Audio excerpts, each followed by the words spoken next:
ဒီ transformer တစ်ခုရဲ့ point တစ်ခုကဘယ်လောက်ရှိရော50တန်းနော်နောက်တစ်ခုကကျတော့ဘယ်လောက်ရှိလဲ1000ရှိတယ်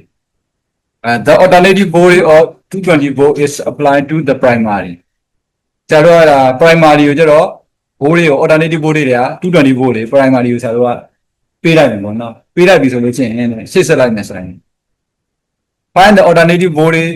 from the secondary when it is used step at transformer ဆရာတို့ step at transformer အနေနဲ့သုံးလိုက်လို့ရှိရင်ဒီ secondary ပေါ့နော် secondary ဆိုတဲ့အောက်ဘက်ကနေမှာဆရာတို့ voltage ဘယ်လောက်ထွက်အောက်ဘက်မှာထွက်တဲ့ voltage ကိုရှာပြရနောက်တစ်ခုကျတော့ a step down transformer ဆရာတို့ step down transformer အနေနဲ့အသုံးပြုမယ်ဆိုလို့ရှိရင်ခုနပြောတဲ့ secondary ကအောက်ဘက်ကနေမှာဆရာတို့ voltage ဘယ်လောက်ထွက်မလဲဆရာတို့အဲ့ဒါလေးကိုတွက်ခိုင်းတာပေါ့နော်အဲ့ဒါလေးတွက်မယ်ဆိုတော့ဆရာတို့ page လေးအရင်ဆုံးကြည့်မယ်page လေးကြည့်ရရင်မှာပထမဆုံးဆရာတို့က primary voltage တွေကတော့ VB လေးကတော့220 volt တွေပေါ့နော်အဲ့မှာဆရာသမီးတို့မြင်တာအောင်လို့ပြလိုက်တာပထမတစ်ခုက step at transformer step at transformer ဆိုရင်ဆရာတို့က tense ကဘယ်လိုဖြစ်မလဲ primary နဲ့ secondary မှာ secondary ဘေကောင်းအပတ်ရင်များမှာလေ secondary အဲ့ secondary ကအပတ်ရင်များမယ်ဒါဆိုရင်ဆရာတို့ခုနပေးထားတာ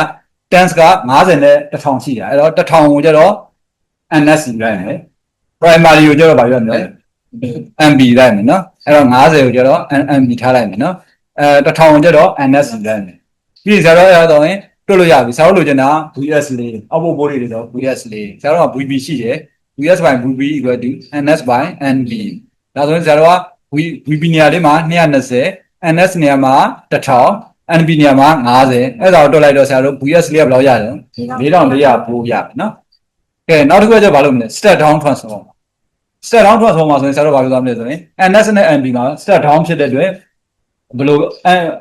အပတ်ရည်တို့ဘေကောင်းပုံများမလဲ MB ကများမယ်နော်ဘာအောင် step down ဆိုတော့နော်အောက်ကိုဆင်းတော့အောင်နော်အဲ့တော့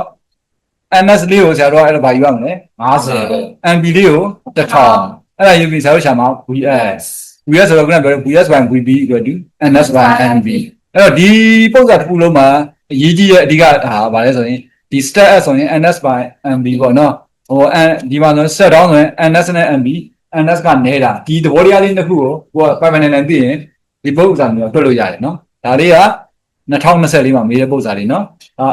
မျိုးလို့ဖြာလေးကြည့်ထားမယ်နော်ပြီးရင်ဆရာတို့ unit လေးပုံစံအလုံးပြီးရင်ဘိုးဒီမှာဘိုးလေးဖြစ်လို့သူ့ရဲ့ unit လေးကိုဘိုးနဲ့သတ်မှတ်ရမယ်ဒီမှာနော်ဒီမှာဆိုရင်လည်းဘိုးလေးတွေနဲ့သတ်မှတ်ရမယ်နော်နောက်ဆုံးအဖြေထွက်တဲ့အချိန်မှာ unit လေးပါဖို့ပါမယ်နော် unit မှာပါမှတ်လျှော့ခံပါနော်ကဲအဲ့ဒါလေး open တွက်ကြည့်လိုက်ဒီတော့လည်းမျိုးကုန်းလေးတစ်ခါတော့ဖတ်ချက်ဟုတ်မျိုးကုန်းဖတ်ရမယ်ကျွန်တော်The borrow transformer has 50 tons, the other one has 1,000 tons. The alternative voltage of the 20 voltage supplied to the primary. Find the alternative voltage from the secondary when it is used as a step transformer and a step down transformer. အဲ့ဒါလေးပါနော်အဲ့ဒါဘောတရားလေးရမယ်နော်အဲ့တော့ step အလား step down လားဟိုကိုဖြေမဲ့ခေါင်းစဉ်လေးကြည့်ပြီးတော့မှ